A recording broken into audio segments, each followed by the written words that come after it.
हमारे साथ अपने फैमिली की रेयर डिजीज जर्नी के बारे में कुछ शेयर करना चाहेंगे? My son was suffering from one of the rarest of rare disease, that is mucopolysaccharidosis type 2 MPS, Hunter syndrome. Rare disease families जो होती हैं उनके सामने आने वाली वास्तविक चुनौतियां हम कैसे बेहतर समझ सकते हैं? हमें पता ही नहीं होता कि हमारे बच्चे किस भारत में रेयर डिजीज की वास्तविकता क्या है? Are there any numbers? around 500 rare diseases already identified by government of India. 2021 में नेशनल रेयर डिजीज पॉलिसी आई, बट वो पॉलिसी एक्चुअली कितनी इफेक्टिव है एंड क्या बताती है वो पेशेंट्स के लिए? क्या वो कुछ फायदेमंद है वो पॉलिसी? 2021 में जो पॉलिसी बनी उसमें सरकार ने 50 लाख रुपए का लिमिटेशन रखा। 1,75,00,000 रुपए हर साल मेरे बेटे के ट्रीटमेंट में लगने का मुझे स्टीमेट मिला था। तो how it is possible to get the treatment under 50 lakhs rupees? Hello and welcome to Genomic podcast. Today we are going to explore about rare diseases, their impact in the country, how the families are struggling, and how new technologies such as genomics are reshaping the future of the healthcare by providing early detection. My name is Dr. Diksha Bhartiya. I'm the founder of Genomic Solutions, and I'm happy to welcome you all. So today we have been joined by a very special guest, Mr. Saurabh Singh. Saurabh ji is a rare disease advocate, co-founder and director of Rare Disease India Foundation (RDIF), and a powerful voice for patient awareness, early diagnosis, treatment access, and healthcare policy reform in India.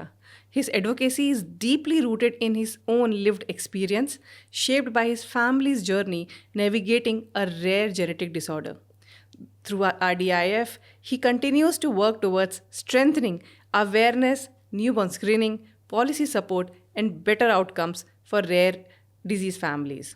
We welcome you to Genomic podcast, Ms. Saurabh ji. Thank you. So before we talk about the technical aspects of screening, diagnosing, and policy, Saurabh ji, we would like to take a moment and hear about your journey and why and how you actually built RDIF. And since your advocacy is deeply rooted in your lived experience, क्या आप हमारे साथ अपने family की rare disease journey के बारे में कुछ शेयर करना चाहेंगे? Definitely. My personal journey starts from a small hospital room where no doctor could answer the question that my son was suffering from which disease. My son Shaurya, at that time, he was 2.5 years old, and every time I have to move from one doctor to another doctor to next hospital, from one hospital to another city to get the answer that from which disease he is suffering. At that point of time, we could not get the answer in even 1 year, 2 years, because nobody was knowing about that disease. That disease was rare. After 2 years of complete investigations from different hospitals and the doctors, finally I get the answer from in different city, in different state, that my son was suffering from one of the rarest of rare disease, that is mucopolysaccharidosis type 2 MPS, Hunter syndrome. When I get to know about the disease was already progressed silently. This was the answer. When I get to know about the disease, I was completely blank, because that time there was a company who was making the drug for this disease, and the cost of the drug was in crores of rupees. When I get the quotation from the AIIMS Hospital, Delhi, it was 1 crore 75 lakhs per annum. This was the huge amount. It was unaffordable for a family. That point of time, many parents like me feel isolated. They don't get any support from anywhere, because that time there was no national rare disease policy. So from there, I thought not to sit alone and feel isolated. Let's raise the voice to, just get a support from the government, from the doctors, from the rare disease community and the general public, to sensitize, to for awareness, etc. I mean, this is such a brave work that you could do while you were struggling at home with your son who was struggling with that disease. So basically आपकी journey हमें rare disease ecosystem को एक व्यक्तिगत नज़रिए से समझने का मौका देती है. अब इस बातचीत को थोड़ा अगर हम ब्रॉड करें, ताकि हम ये समझना चाहेंगे कि रेयर डिजीज़ फैमिलीज़ जो होती हैं उनके सामने आने वाली वास्तविक चुनौतियां हम कैसे बेहतर समझ सकते हैं, इसके बारे में कुछ आप कहना चाहेंगे? यस, जो चुनौतियां जब हमारे सामने आती है वो इस रूप में आती है कि हमें पता ही नहीं होता कि हमारे बच्चे किस बीमारी से ग्रस्त हैं। हमें ये तो पता होता है कि अगर हमारा कोई बच्चा, कोई इंसान अगर बीमार है तो डॉक्टर के पास जाए और वहाँ उसे उसकी दवाई मिल जाएगी और कुछ दिनों में हमारे पेशेंट जो है, हमारे फैमिली मेम्बर्स ठीक हो जाएंगे। ये एक थॉट होता है, एक जनरल कंसेप्शन है जो सारे लोगों के पास यही है कि हम डॉक्टर के पास जाएंगे और कुछ दिनों में ठीक होकर आ जाएंगे। लेकिन जब हमें ये पता लगता है कि ये एक ऐसी बीमारी है जिसके बारे में इस देश में अवेयरनेस नहीं है, उसके लिए कोई पॉलिसी नहीं है और वो करोड़ों रुपए में आती है और जो एक आम इंसान अफोर्ड नहीं कर सकता, तो ये एक बहुत बड़ा चैलेंज होता है किसी इंसान के लिए। That time the patient and the families feel isolated. That time they need support from the government, from the society, from the families itself, and many things comes, because that time emotionally wo parent and the family feel isolated. That time the patient was exhausted financially, because from going one hospital to another, one doctor to another, for the many tests were already prescribed, and तो ऐसी स्थिति हो जाती है कि एक patient जो है, ना ही सिर्फ पेशेंट बल्कि उसका पूरा परिवार, उस परिवार का भविष्य उस पर निर्भर करता है। एकदम सही बात है कि पूरा परिवार उस एक दर्द को झेल रहा होता है, एंड जैसे आपने बोला कि पूरा इकोसिस्टम एक बन जाता है एंड वो पेशेंट और फैमिली बहुत आइसोलेटेड फील करती है। पर अक्सर जब हम रेयर डिजीज़ के बारे में सुनते हैं तो एक कॉमन थॉट या आई कैन से मिसकंसेप्शन है कि रेयर डिजीज़ है तो बहुत ही गिने चुने और कम लोगों को ये प्रभावित करने वाली बीमारी है। लेकिन आपके अनुभव और नज़रिए से भारत में रेयर डिजीज़ की वास्तविकता क्या है? I mean globally also, are there any numbers medically और सोशली जो आप बताना चाहेंगे? ये रेयर डिजीज़, जब ये वर्ड हमारे सामने आता है तो ऐसा लगता है कि शायद बहुत ही रेयर, बहुत कम लोग इससे प्रभावित होंगे।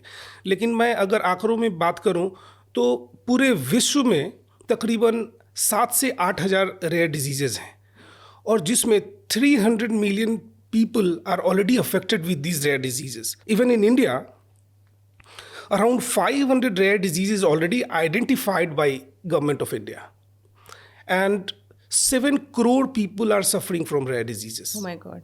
Yeah, this is a huge number. This is not a less number. और जो पॉलिसी हमारे देश में नेशनल रेयर डिजीज़ पॉलिसी 2021 जो हमारे पास दोबारा रिवाइज होके आई है, उस पॉलिसी में भी तकरीबन 53 to 56 डिजीज़ेज ही आइडेंटिफाइड हैं, लिस्टेड हैं। मीन्स ये नंबर्स बहुत हैं। हमें बहुत, India has to do so many work for rare disease. हमारे बच्चे जो रेयर डिजीज से सफ़र करते हैं वो उनकी कॉस्ट करोड़ों रुपए में आती है। Without any government support this is not possible to get the treatment और any support. If government is in our favor, then only it is possible that we can do anything. We can also control these things as well. जैसे कि अभी आपने national rare disease policy 2021 के बारे में बताया, and because of people like you and आप लोगों के एफर्ट्स की वजह से 2021 में नेशनल रेयर डिजीज़ पॉलिसी आई। बट वो पॉलिसी एक्चुअली कितनी इफ़ेक्टिव है एंड क्या बताती है वो पेशेंट्स के लिए? क्या वो कुछ फ़ायदेमंद है वो पॉलिसी? हमने देखा है कि नेशनल रेयर डिजीज़ पॉलिसी 2021 में रिवाइज होके आई है। ये पॉलिसी एक समूह के रेयर डिजीज़ कम्युनिटी के ने जो आवाज़ उठाई थी जिसमें हमारे डॉक्टर्स भी शामिल हैं, जिसमें हमारे जनरल पब्लिक भी शामिल है, सब ने मिल के, इवन कोर्ट ने बहुत अधिक भूमिका निभाई है, because health is comes under Article 21 right to life. तो कोर्ट के डायरेक्शन पे एक नेशनल रेयर डिजीज़ पॉलिसी बनी थी और उसको 2021 में रिवाइज़ किया गया। अब 2021 में जो पॉलिसी बनी उसमें सरकार ने 50 लाख रुपए का लिमिटेशन रखा कि ये 50 लाख रुपए के अंदर में जितने बच्चों की ट्रीटमेंट होगी उनका ही हो पाएगा, और that financial support is for only one time financial support for the patients. और हमने जो अभी भी बात की है कि बच्चों के इलाज में करोड़ों रुपए सालाना लगते हैं, तो जैसे कि मैंने अपनी बात की कि 1,75,00,000 रुपए हर साल मेरे बेटे के ट्रीटमेंट में लगने का मुझे एस्टीमेट मिला था। तो how it is possible to get the treatment under 50 lakhs rupees? This is not at all possible because the sustainable funding is required. तो यहाँ पे नेशनल रेयर डिजीज पॉलिसी में थोड़ी सुधार होनी चाहिए because nobody want talks about the financial support, people wants the medicine. अगर वो मेडिसिन इंडिया में भारत में रिसर्च करके हो या हम इन बीमारियों को कंट्रोल कर सके प्री स्क्रीनिंग, जीनोमिक स्क्रीनिंग के थ्रू, प्रीनेटल टेस्टिंग के थ्रू, और बहुत सारी ऐसी चीज़ें आज के डेट में आ गई हैं जिसके थ्रू हम इन सब चीज़ों को कंट्रोल कर सकते हैं. नेशनल रेयर डिजीज़ पॉलिसी में और भी कई चीज़ें शामिल हैं, जैसे कि सरकार ने कहा था कि अकेले सरकार इतने बड़े पॉपुलेशन को रेयर डिजीज़ में इस ह्यूज अमाउंट को का ट्रीटमेंट नहीं करा सकती. इसके लिए सरकार ने भी क्राउड फंडिंग पोर्टल लॉन्च किया. उस क्राउड फंडिंग पोर्टल में सरकार ने कहा कि CSR कॉर्पोरेट सोशल रिस्पॉन्सिबिलिटी के थ्रू कॉर्पोरेट डोनर्स और इंडिविजुअल डोनर्स डोनेट कर सकते हैं जिससे इन बच्चों का ट्रीटमेंट हो सके, रेयर डिजीज़ पेशेंट्स का. बट अभी हमने देखा ये 2021 से लेके 2000 आज हम 26 में बैठे हैं, 5 सालों में हमने सिर्फ 4,90,000 या अराउंड 5 लाख के आसपास ही ये फंड इकट्ठा हो सके हैं. इससे ये जो कि बहुत ज़्यादा कम है. अगर गवर्नमेंट ने पॉलिसी बनाई है तो that policy should not be only on papers, it should be implemented properly. तो सरकार को इस ओर ध्यान देना चाहिए और हम इस पॉलिसी को और बेहतर बना सकते हैं और इन बीमारियों से बच्चों का इलाज हो सकता है. भारत ऐसी बहुत सारी चीज़ें हैं जो हमें ध्यान देने की ज़रूरत है. बिल्कुल बिल्कुल, बहुत ज़रूरत है इन सब चीज़ों पे ध्यान देने की. एंड क्योंकि अभी आपने बीच में एक बात उठाई regarding screening, so basically early screening, newborn screening, couple carrier screening have been central to your efforts. And आपके विचार में how could a strong screening program, चाहे वो हम कपल की प्री कंसेप्शन स्क्रीनिंग करें, प्री नेटल स्क्रीनिंग हो या एक न्यू बॉर्न स्क्रीनिंग हो, can change the journey and outcome for these rare diseases और rare disease families in India? Definitely. Prenatal testing and screening, genomic screening, and all types of screening can definitely play a major role to control these diseases, for the care of these rare diseases. क्योंकि भारत में इतने सारे बच्चे हैं, उनकी जो families है they are definitely in red flag area. तो हम उनको आइडेंटिफाई करें, दे आर सस्पेक्टेड फैमिलीज़, उनके जनरेशन्स जो हैं वो आगे प्रभावित हो सकती हैं इन सब रेयर डिजीज़ से, because they may be father and mother may be the carrier of any disease. तो हम उसकी स्क्रीनिंग करें, जीनोमिक स्क्रीनिंग करें, हम न्यू बॉर्न की स्क्रीनिंग करें और पहले ही हम ये पता लगा सकते हैं कि इसकी ये जो फैमिली है उसको हम प्रिवेंट कर सकते हैं इन डिजीज़ से. तो ये बहुत बड़ा रोल है जो गवर्नमेंट को इस ओर सोचना चाहिए, ध्यान देना चाहिए, बिकॉज ये लॉन्ग रन में एक बहुत ह्यूज अमाउंट डिमांड करती है for the treatment of rare diseases. अगर हम इनिशियली इन सब चीज़ों को कंट्रोल कर लेंगे तो शायद आने वाले दिनों में हमें इतने पैसे की ज़रूरत नहीं पड़ेगी. बिल्कुल सही बात है. और क्योंकि अभी आपने एक वर्ड यूज़ किया जीनोमिक स्क्रीनिंग, सो मैं उसके रिलेटिव एक बात करना चाहूँगी कि अर्ली स्क्रीनिंग जैसे कि आपने बताया काफ़ी इंपॉर्टेंट है. Early screening specifically couple screening या न्यू बॉर्न स्क्रीनिंग या प्री नेटल स्क्रीनिंग के अलग अलग तरीके हैं.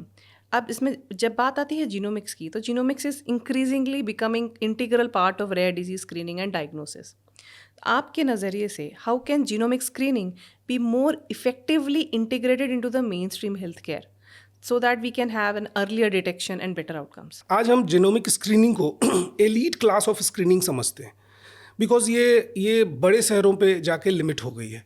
ये जीनोमिक स्क्रीनिंग जो है वो this is a very important thing. It should be always there in the remote areas because बहुत सारी ऐसी पॉपुलेशन है, सस्पेक्टेड फैमिलीज़ हैं, ऐसे लोग हैं जो हमारे गाँवों में रहती हैं. उनको आइडेंटिफाई करना हमारे लिए बहुत ज़रूरी है. और जीनोमिक स्क्रीनिंग मुझे लगता है एक्सपेंसिव है, बट अगर हम उसका कंपैरिजन कॉस्ट से एंड सफरिंग से करें तो शायद ये हमें वो उतना महंगा ना लगे. Because I have seen my journey also, I can talk about, because जब जीनोमिक स्क्रीनिंग की बात आई थी तब उस टाइम में ये कॉस्ट मुझे बताया गया था तकरीबन 20-25 हज़ार रुपये. तो उस टाइम में ऐसा लगता था कि ये पैसे बहुत हैं, लेकिन अगर शायद हम सही टाइम पे स्क्रीनिंग करा लें, या ऐसे जो भी पेरेंट्स हैं जो उस टाइम पे स्क्रीनिंग करा लें, तो मे बी आने वाले दिनों में सफरिंग से हम बच सकते हैं। उस पेन से जो हमारा बच्चा सफ़र करता है, उन सब चीज़ों से हम बच सकते हैं। सरकार भी अगर इन सब चीज़ों को फ्री कर दे और अफोर्डेबल कर दे, तो शायद हम बहुत इस पे कंट्रोल कर पाएंगे। बिल्कुल। और क्योंकि आपने बीच में बताया भी था कि जो ट्रीटमेंट कॉस्ट था, जो आपको कोटेशन मिला था, वो भी काफ़ी, आई मीन 1 करोड़ के ऊपर सालाना अगर ट्रीटमेंट कॉस्ट है, तो एक नॉर्मल मिडिल क्लास फैमिली के लिए भी बिल्कुल अफोर्डेबल नहीं है। सो ये एक बहुत बड़ा खर्चा है। एंड जैसे आपने बताया कि कुछ 6 से 8 हज़ार रेयर डिजीज़ होते हैं, जिसमें से कुछ 500 इंडिया में नोन हैं या रिपोर्टेड हैं। सो क्या इन सभी तरह के डिजीज़ में करीब करीब इतना ही खर्चा आता है? अलग अलग रेयर डिजीज़ में अलग अलग खर्चे हैं। सरकार ने भी जो नेशनल रेयर डिजीज़ पॉलिसी बनाई है, उस नेशनल रेयर डिजीज़ पॉलिसी को 3 कैटेगरी में डिवाइड किया है। एक ऐसी कैटेगरी है जिसका इलाज 50 लाख रुपए के अंदर ही हो जाता है। एक ऐसी कैटेगरी है जिसमें फूड सप्लीमेंट्स वगैरह देने से हमारा काम हो जाता है। Means category 1 group A and group B का treatment under 50 lakhs is possible, but for group 3 diseases जिसमें हाँ MPS के सारे MPS 1, 2, 3 सारे आते हैं, गॉशर डिजीज़ आती है, SMA आती है, DMD आती है, और बहुत सारी ऐसी बीमारियां हैं जो कैटेगरी ग्रुप 3 में रखा गया है, जिनका खर्चा तकरीबन 1 करोड़ सालाना से लेकर 25 करोड़ सालाना तक है। DMD की बात करें तो 15 से 18 करोड़ सालाना लगती है। अगर SMA की बात करें तो 25 से 30 लाख रुपए तक सालाना इसका खर्चा है, और ये रिकरिंग कॉस्ट है। तो इतना बड़ा ह्यूज अमाउंट गवर्नमेंट, डेफिनेटली ये बहुत बड़ा ह्यूज अमाउंट है, गवर्नमेंट नहीं कर सकती, बट जो हम कर सकते हैं वो डेफिनेटली सबको मिलके करना चाहिए। जैसे हम स्क्रीनिंग कराएं, पेरेंटल टेस्टिंग्स कराएं, जीनोमिक स्क्रीनिंग करा के हम प्रिवेंट कर सकते हैं अभी के फेज में, और in parallelly we can do something for the treatment as well, like research India में उन सब चीज़ों की हो, जो इंडिजिनस मेडिसिन का भारत में शुरुआत हो जाए, और क्राउड फंडिंग पोर्टल में जो मैंने अभी बात कर रहा था कि बहुत कम पैसे इकट्ठा हुए हैं, इन सब चीज़ों को प्रमोट करे government of India. Even CSR की फंडिंग के लिए जो सरकार ने प्रोविज़न बनाया है, that is no direction has been given to the any CSR companies. तो इनको एक मैंडेटरी डायरेक्शन मिल जाए कि इतना फंड आपको देना है।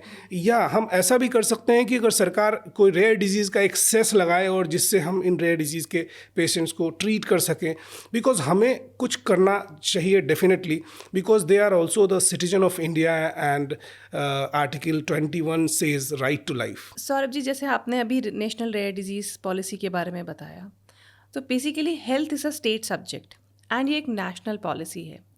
So can the states directly adopt these policies like as it is, or they need to implement it through some other mechanisms? So basically state governments क्या अपनी अलग policies लाएंगी, या कुछ उनका दूसरा योगदान होगा? ये कैसे संभव है? ये दोनों ही केस में पॉसिबल है, because health is a state subject and this national rare disease policy is the national for the whole country.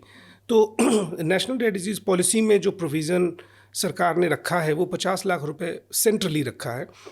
अगर स्टेट भी अलग से कुछ फंडिंग करना चाहे, जो एग्जांपल है हमारे इस कंट्री में आज के डेट में, तो वो भी करे, और कदम से कदम भारत सरकार के साथ राज्य सरकार भी कदम से कदम मिलाकर चले, तो ये ट्रीटमेंट रेयर डिजीज़ के बच्चों के लिए बहुत आसान हो जाएगी। जैसे हमारे सामने एक एग्जांपल है राजस्थान का मॉडल। अभी हाल फिलहाल राजस्थान गवर्नमेंट ने 50 लाख रुपए additional fund for rare disease patients, इन्होंने इसका प्रोविज़न किया है 50 लाख रुपए अलग से, और सरकार नेशनल रेयर डिजीज़ पॉलिसी की भी 50 लाख रुपए हैं। उसके अलावा भी कई अलग अलग फंड्स हैं स्टेट गवर्नमेंट के, जिसके साथ अगर हम एक्युमुलेट करें तो एक पॉसिबल है कि इन बच्चों का ट्रीटमेंट स्टार्ट हो सके। इसके अलावा जो क्राउड फंडिंग पोर्टल है, उसके थ्रू भी हमारे पास कुछ फंड जनरेट हो जाते हैं। उसके अलावा राजस्थान में एक बाल संबल योजना है, उसके थ्रू भी फंड्स इकट्ठा हो जाते हैं। तो इस तरीके से कई फंड्स हैं जो मिला के हो सकते हैं। अगर एक पेशेंट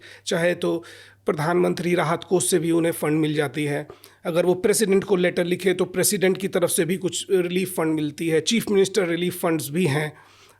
ये सारे फंड्स लाने के बावजूद भी हमारे पास एक और ऑप्शन बचता है। आजकल प्राइवेट क्राउड फंडिंग पोर्टल्स बहुत सारे अवेलेबल हैं, हमने देखा है बच्चों के लिए फंडिंग करती हैं।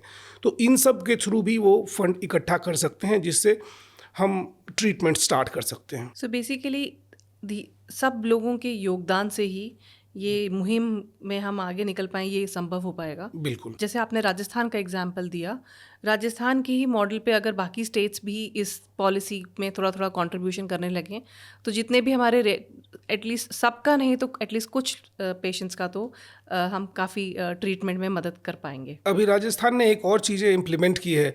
उन्होंने 5,000 rupees per month care giver support देना शुरू किया है उन फैमिली मेम्बर्स को, बिकॉज रेयर डिजीज़ जो है वो बहुत कठिन है और उनके लिए ये बहुत खर्चे होते हैं। बच्चों को व्हीलचेयर की ज़रूरत पड़ती है, बच्चों को आपको 4 व्हीलर से लेके जाना होता है और ट्रांसपोर्ट के लिए गाड़ियाँ चाहिए होती हैं, डाइपर्स चाहिए होता है, बहुत सारी चीज़ें एडिशनल खर्चे हैं जो नॉर्मल बच्चों में नहीं होती है। तो इन सब चीज़ों के लिए उन्हें फिजियोथेरेपी कराना होता है, उन्हें ऑक्यूपेशनल थेरेपी कराना पड़ता है, उन्हें बहुत सारी ऐसी थेरेपीज़ करानी पड़ती है जो गवर्नमेंट हॉस्पिटल्स में पॉसिबल नहीं है। तो ये उनके बहुत सारे खर्चे होते हैं। तो इसमें राजस्थान गवर्नमेंट ने अच्छा सपोर्ट देना शुरू किया है। मुझे उम्मीद है इस तरीके से बाकी राज्य सरकार करे। कर्नाटका गवर्नमेंट ने भी बहुत अच्छा शुरुआत की है। तो इस तरीके से सारी स्टेट गवर्नमेंट्स एक साथ मिलकर काम करें तो rare disease will not look like कि वो आइसोलेटेड है ये कम्युनिटी। बिल्कुल। एंड इन सब के बावजूद आपके नज़रिए से और क्या गैप्स हैं इस पॉलिसी में जिसको इम्प्लीमेंट किया जा सके तो काफ़ी मदद हो सके? क्राउड फंडिंग पोर्टल पे जो पैसे कम इकट्ठा हो रहे हैं वो बहुत कम लगता है। जहाँ पे सरकार 5 लाख रुपए भी नहीं इकट्ठा कर पाए 5 साल में, तो ये काफ़ी डिमोटिवेटिंग है इस कम्युनिटी के लिए कि ये हमारा लगता है ऐसे कि हमारे ऊपर ध्यान नहीं दिया जा रहा है। इससे हमारी कम्युनिटी डिमोटिवेट होती है। अगर हम इसका कंपैरिजन प्राइवेट क्राउड फंडिंग के पोर्टल से करें तो एक एक पेशेंट 10-10 लाख 20-20 लाख रुपए इकट्ठा कर लेते हैं 1 महीने के अंदर में जहां उन्हें कमीशन पेमेंट देना पड़ता है। तो इस ओर सरकार थोड़ा ध्यान दे। दूसरी बात की prenatal testing, screening, genomic screening, newborn screening, इन सब चीज़ों को सरकार इम्प्लीमेंट करे, स्ट्रिक्टली इम्प्लीमेंट करे, डिस्ट्रिक्ट लेवल पे इम्प्लीमेंट करे, सारे हॉस्पिटल में, विलेजेस में, सभी जगह अवेयरनेस कैंपेनिंग स्टार्ट करे, लोगों को सेंसिटाइज करें। वो थोड़ा सा इन बच्चों को लेकर अगर एक भी इंसान को हम अपने अवेयरनेस के थ्रू अगर हमने उनको मोटिवेट किया और वो किसी को मदद पहुंचाता है, समाज को सेंसिटाइज किया, तो हमें लगेगा कि हमारी कम्युनिटी में आज काम आगे हो रहा है। और सरकार को इस ओर ध्यान देना चाहिए और एडवोकेसी ग्रुप्स को सपोर्ट करना चाहिए, बिकॉज एडवोकेसी ग्रुप्स के पास इतने सारे पेशेंट्स होते हैं जो अपना दर्द अपने हर चीज़ शेयर करते हैं उनके पास, क्योंकि उसी तरीके के पेशेंट्स उनके पास होते हैं और जो अपना दर्द एक दूसरे से शेयर करते हैं। Apart from the policy, if in general if you want to talk about the rare disease landscape today in India, what do you feel कि actual road block क्या है? हमें पता है कि अवेयरनेस भी एक बहुत बड़ा रोड ब्लॉक है। अर्ली डिटेक्शन की हम बात कर ही रहे हैं, it is also a big road block. But apart from awareness, early detection, what else do you think is the biggest roadblock? I can also think about financial struggles and implementation. What do you think is one of the biggest challenges of the rare disease landscape in the country? All these things are interconnected because awareness उतनी ही important है जितनी screening और जितनी लोगों को sensitize करने की ज़रूरत है, जितना हमें न्यूबॉर्न स्क्रीनिंग करने की ज़रूरत है, जितना हमें मीडिया के थ्रू लोगों तक पहुंचने की ज़रूरत है। समाज को ये बताना की ज़रूरत है कि ये लोग, ये बच्चे और ये पेशेंट्स अकेले नहीं हैं, हम आपके साथ हैं। तो इस ऐसे पेशेंट जो हैं वो अपने आप को अलग थलग ना महसूस करें, बिकॉज समाज आज इस कष्ट को समझ नहीं पाती है कि वो परिवार किस तरीके से किस प्रॉब्लम से गुजर रहा है, और वो परिवार अपने आप को बिल्कुल अकेला कर लेता है। वो कुछ परिवार ऐसे भी होते हैं जो अपने बच्चों पर ध्यान देना ही छोड़ देते हैं। वो ये सोचते हैं कि ये उसकी डेस्टिनी है, अब इनके साथ ऐसा ही होना है, हमें आगे दुनिया देखनी चाहिए। परिवारें अब दूसरा बच्चा प्लान करने के लिए एडवाइस करने लगती है कि तुम अब इसे छोड़ दो, दूसरे बच्चों को भी देखो। तो इस तरीके की धारणा हमारे समाज में है। हम इसको ओवरकम कर सकते हैं through awareness, through involvement of the government, the doctors and sensitising the whole India. I can totally understand and families definitely बहुत पेन और सफरिंग के थ्रू जा रही होती हैं एंड इसके बाद अगर हम as citizens of the country अगर हम सरकार और पॉलिसी मेकर्स की मदद करके कुछ इम्प्लीमेंटेशंस में हेल्प कर पाएँ तो I think that will be really helpful for the entire community. So इसी कॉन्टेक्स्ट में अगर मैं आपसे पूछना चाहूँ that is it possible that the patient advocacy groups and the families can work together with not just clinicians but also the researchers and the policy makers? Will it be helpful for the community? Definitely, it will be very much helpful if doctor and the policy makers and the families and the advocacy group can work together as a support system to the government, because the patient advocacy group has a huge data of these patients of India, because government has the data but there are lots of data with the advocacy groups, because these patients first after diagnosis they are always in touch with these communities. तो जो requirement है सरकार को, जो आज हमें ये लगता है कि rare disease is very rare, तो वो रेयर नहीं है, बिकॉज अगर गवर्नमेंट चाहे तो ये डेटा इन एडवोकेसी ग्रुप से कलेक्ट करके वो एक्चुअल फिनेंशियल जो बर्डन है गवर्नमेंट ऑफ इंडिया के ऊपर में उसका एनालिसिस कर सकती है, और हमें ये पता लग सकता है कि भारत में कितने लोग इससे प्रभावित हैं और हमें उनके लिए किस तरीके की पॉलिसी बनाने की ज़रूरत है, क्या करना चाहिए, इस पर हम एक साथ मिलकर बात कर सकते हैं। प्लस एडवोकेसी ग्रुप जब इस तरीके का जो अवेयरनेस कैंपेन करती है, प्रोग्राम करती है, उसमें मल्टी स्टेक होल्डर्स को बुलाती है, जहाँ ये फैमिलीज़ आकर उनको ये महसूस होता है कि वो अकेले नहीं हैं और इस देश में कुछ रेयर डिजीज़ों पे बातें हो रही हैं, लोग करना चाह रहे हैं। इंटेंशन ऐसा नहीं है कि गवर्नमेंट का इंटेंशन नहीं है, वो भी बनाना चाह रही है, बट कहीं ना कहीं कुछ रोड ब्लॉक्स हैं जिसकी वजह से ये नहीं हो पा रहा। तो ये वहाँ पे ये पेशेंट इकट्ठा होकर जान पाते हैं डेवलपमेंट्स को, भारत के में क्या चल रहा है। बिल्कुल एंड जैसे कि सब लोग साथ में मगर मिल के काम करेंगे which includes not just the patients and families, also the advocacy groups, researchers, clinicians, everybody will bring in their own expertise. And if on that same table we have policy makers, that it will be also helpful in defining or removing the hurdles of the current policies that we have. So basically looking back on your journey with RDIF again, have there been such moments that made you realize that, okay, wow, this is why the community and awareness actually matters? I was able to do something. Were there any such moments for you? Yes, definitely.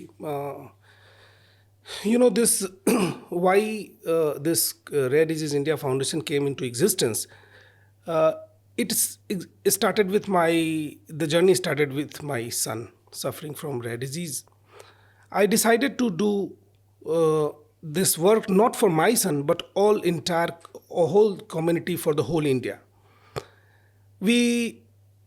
I and some other parents met and we decided to form a Rare Diseases India Foundation for this National Rare Disease Policy. We started working for National Rare Disease Policy. We met with the clinicians, we met with the policy makers, we met the multi-stakeholders, met with the ministers, and after some time also we approached to the courts, and finally a National Rare Disease Policy came into existence. This was the greatest victory when we got that time, because before that there was no policy in the country. All the community became hopeful. Then this advocacy groups, the other patients and the families started having some belief that the advocacy group work actually matters. So after some time, the development started. Every forum, the rare disease, the discussion was already on for rare diseases in the National Rare Disease Policy, in the government meetings, in the other conferences, in CMEs. people started talking about rare diseases. Now I feel very proud that due to all our advocacy efforts, this national policy is already there, and somehow they are giving some benefit to some people, some patients. And definitely, I really congratulate you and your entire team and all the other advocacy groups for their efforts, because it is because of your efforts that we now have this national rare disease policy. Definitely, there might be certain gaps, there might be certain implementation gaps or something that need to be added to the policy, but there has to be one particular start from where we can move ahead and help the rare disease families and other patients who are suffering from these rare diseases. So basically, if we look forward and we see that rare disease, we talked about rare disease genomics, their screening, and the patient care. And so what do you think that what gives them this hope for their future? ऐसे क्या developments या बदलाव हैं जो आप महसूस कर सकते हैं कि इंडिया सही डायरेक्शन में आगे बढ़ रहा है, यही डेवलपमेंट्स हो रहे हैं जो सही हो रहे हैं, because now we have this rare disease policy, और ऐसे क्या डेवलपमेंट्स हैं जो आप बताना चाहेंगे? सबसे पहले तो आज जो चर्चा देश में हो रही है रेयर डिजीज़ के बारे में, आज हम न्यूज़ चैनल्स में कभी कभार रेयर डिजीज़ के बारे में डिबेट्स भी हमने देखा है। कुछ ऐसी न्यूज़ अखबारों में हमने पढ़ा है कि देश के इस कोने में एक बच्चा इस बीमारी से सफ़र करता है जिसका इलाज का खर्चा करोड़ों रुपए में है। आज राज्यसभा में ये सवाल उठने लगे हैं कि रेयर डिजीज़ पॉलिसी की ज़रूरत है, एक इफ़ेक्टिव रेयर डिजीज़ पॉलिसी चाहिए। तो ये चर्चाएं अलग अलग फोरम में, इवन डॉक्टर कम्युनिटी में, even in general awareness programmes में, स्कूलों में, कॉलेजेस में, ये सब बातें होने लगी हैं। ये हमें बताती है कि डेफिनेटली इंडिया में अब कुछ पॉजिटिव होने लग गया है रेयर डिजीज़ कम्युनिटी के लिए। बिल्कुल, एंड ये क्योंकि ये हम चाहते हैं कि ये कंटिन्यू रहे और स्पीड में आगे बढ़े, ताकि हम इस मुहिम को काफ़ी दूर तक लेके जा सकें एंड हमारी फैमिलीज़ को काफ़ी मदद मिल सके इसके लिए। सो बेसिकली आखिर में उन फैमिलीज़ जो अभी भी सवाल ढूंढ रही हैं, या जैसे आपका स्ट्रगल था कि आपको काफ़ी टाइम तक 2 साल तक अराउंड पता ही नहीं चला था कि ये बीमारी एक्चुअली है क्या, एंड रेयर डिजीज़ डायग्नोसिस की जो जर्नी से, जो एक स्ट्रगलिंग जर्नी से गुजरती है, तो आप उनसे क्या कहना चाहेंगे? What is the one message that you would like to give to these families? मैं इस रेयर डिजीज़ कम्युनिटी के तमाम लोगों को, मरीजों को, परिवारों को, हमारे साथियों को और देशवासियों को यही कहना चाहूँगा कि हमें किसी भी प्लेटफॉर्म पे अगर मौका मिले तो रेयर डिजीज़ के बारे में सवाल करने में हिचकिचाना नहीं चाहिए। बिकॉज़ जब तक हम सवाल नहीं करेंगे हमें उसका जवाब नहीं मिलेगा। हमें अब चुप नहीं रहना चाहिए, हमें डेफिनेटली जिनसे बात पूछनी चाहिए उनसे सवाल ज़रूर करना चाहिए। हमें सरकारों से सवाल पूछना चाहिए, हमें पॉलिसी मेकर्स से सवाल पूछना चाहिए, हमें डॉक्टरों से पूछना चाहिए कि ये बीमारी है तो क्यों है, उसके प्रॉब्लम की जड़ तक जाने की ज़रूरत है। और हमारे पास जो पॉलिसी है वो हमें कहाँ तक सपोर्ट कर सकती है, और जो नए नए डेवलपमेंट्स हो रहे हैं उसके बारे में इन कॉन्फ्रेंसेस में, ऐसे अवेयरनेस प्रोग्राम्स में आपको बताया जाता है। इन सारे प्रोग्राम्स को डेफिनेटली अटेंड करिए और अपनी आवाज़ को अकेला ना समझे। एक साथ मिलकर हमने आवाज़ उठाई है तो यहाँ तक पहुँच पाए हैं। डेफिनेटली हम फिर से मिलकर इसी तरीके से आवाज़ उठाते रहें तो हमें एक दिन इसका सॉल्यूशन ज़रूर मिल जाएगा। एंड इस हमारे पॉडकास्ट के माध्यम से क्या आप कोई मैसेज या कोई संदेश हमारी सरकार, policy makers, government authorities, officials को आप देना चाहेंगे basically for any reforms in the national rare disease policy? जी, ये बहुत ही अच्छा सवाल आपने किया। जैसा कि नेशनल रेयर डिजीज़ पॉलिसी में हमने देखा है कि बहुत कम बीमारियां इंक्लूडेड हैं, जबकि भारत में तकरीबन 500 बीमारियां हैं रेयर डिजीज़ की। बहुत सारी ऐसी बीमारियां हैं जो रेयर डिजीज़ पॉलिसी के अंदर होनी चाहिए। उसके अलावा जो फंडिंग की जो कैपिंग 50 लाख रुपीज़ है, उस पॉलिसी की जो कैपिंग है वो सस्टेनेबल फंडिंग होनी चाहिए। कैपिंग भी ऐसी कोई फिनेंशियल सपोर्ट की बात नहीं करता, वो सब मेडिसिन की बात करते हैं। वो मेडिसिन सस्ती हो जाए, अफोर्डेबल हो जाए। Nobody wants free medicine, everybody wants affordable medicine. तो ये एक ऐसा पॉलिसी बने जिसमें सभी को उसकी दवाई मिल सके। दूसरी बात कि हमारे पास आज ये डेफिनेटली लगता है कि एक बहुत बड़ा रकम है, लेकिन अगर हम इस बर्थ को कंट्रोल कर सके, रोक सके, सस्पेक्टेड फैमिली को यहीं पे मना कर दें, उसकी जेनेटिक काउंसलिंग करें, उसकी न्यूबॉर्न स्क्रीनिंग करें, उसकी जीनोमिक स्क्रीनिंग करें, तो हम यहीं पे उनके आने वाले जनरेशन इस बीमारी से सफ़र ना करे, उसको हम यहीं पे रोक सकते हैं। तो इसके लिए दूर दराज गांव में भी जब कोई महिला प्रेग्नेंट हो या जब कोई शादी करने के लिए कोई कपल प्लान कर रहे हो तो उनकी जेनेटिक स्क्रीनिंग हो जाए, तो हम कहीं जाके इसको कंट्रोल कर सकते हैं और ये टेस्ट जो हैं वो फ्री ऑफ कॉस्ट हो जाए। अगर हम आज फ्री करेंगे तो हमें ये करोड़ रुपए आगे जाके नहीं देने पड़ेंगे। जो आज हम 10 करोड़ और 15 करोड़ रुपए की बात करते हैं सालाना, शायद ये हमें उस समय इतना महंगा नहीं लगेगा। तो मेरा अनुरोध यही है। दूसरा, एक क्राउड फंडिंग पोर्टल है, उसको ज़्यादा से ज़्यादा थोड़ा सपोर्ट करें ताकि वो उसमें फंडिंग आ सके। CSR के फंड्स आने अभी तक शुरू नहीं हुए हैं। मेरे हिसाब से CSR को एक डायरेक्शन मिलनी चाहिए जिसमें वो सब पैसे इकट्ठा करें और बच्चों का ट्रीटमेंट स्टार्ट हो सके। सो सौरभ जी, जाने से पहले हम आपसे एक आपकी किताब के बारे में बात करना चाहेंगे। ये किताब शौर्य अ फादर्स प्रॉमिस जो आपने लिखी है, आप क्या इस किताब के बारे में कुछ बताना चाहेंगे? क्या थी आपकी जो इंस्पिरेशन इस किताब को लिखने से पहले, एंड आप इसको पढ़ने वाले इसके जो रीडर्स होंगे उनको क्या मैसेज डिलीवर करना चाहते हैं? ये किताब शौर्य फादर्स प्रॉमिस मैंने जो लिखी है, इस किताब में कहानी तो मेरी है, लेकिन ये कहानी उन तमाम रेयर डिजीज़ कम्युनिटी के परिवारों की है जो हर दिन रेयर डिजीज़ की चुनौतियों का सामना कर रहे हैं। जो भी इस किताब को पढ़ेगा वो अपने आप को बिल्कुल इसमें इन्वॉल्व पाएगा, बिकॉज ये ऐसी किताब है जो समाज को ये संदेश देती है कि रेयर डिजीज़ रेयर नहीं है। रेयर डिजीज़ एक बीमारी है जिससे सबको इसके साथ मिलकर सामने आना चाहिए और इसके ट्रीटमेंट के लिए आवाज़ उठानी चाहिए। ये ऐसे परिवार की कहानी है जो अपने आप को आइसोलेट कर लेता है एक कमरे में, और फिर कुछ दिन के बाद ये एहसास होता है कि हमें इस तरीके से अपने डेस्टिनी को दोषी ठहराने से कुछ नहीं होगा। लोगों को आइसोलेट नहीं होना चाहिए और सामने आना चाहिए और इन चुनौतियों का सामना करना चाहिए, न केवल अपने लिए बल्कि समाज के उन तमाम लोगों के लिए जो इस बीमारी से सफ़र करते हैं। और हमें एक ऐसा रोड मैप बनाना चाहिए जो आने वाले पीढ़ियों को भी उस पर चलने में कोई कठिनाई ना हो। बिल्कुल, हम आपकी बात और आपके जज्बात दोनों समझते हैं। So thank you Saurabh ji for joining us today. आपके विचारों और आपके इन सारी बातों को सुनकर हमें समझ में आ रहा है कि रेयर डिजीज़ पेशेंट्स और उनकी फैमिलीज़ की जर्नी कितनी स्ट्रगलिंग और कितनी संघर्ष पूर्वक होती है। एंड इन सारे एक्सपीरियंस और इनसाइट्स के बावजूद आप आज इस मुकाम पे और इस मुहिम में लगे हैं कि आप न केवल शौर्य से अपना किया हुआ वादा through this book and through your movements, but also with all the families that you have been engaged with, not even engaged with, you have been fulfilling that promise with all those people and trying to work towards not just awareness but also towards refining these policies, and so that this rare disease community truly comes together and does not feel isolated like you just said.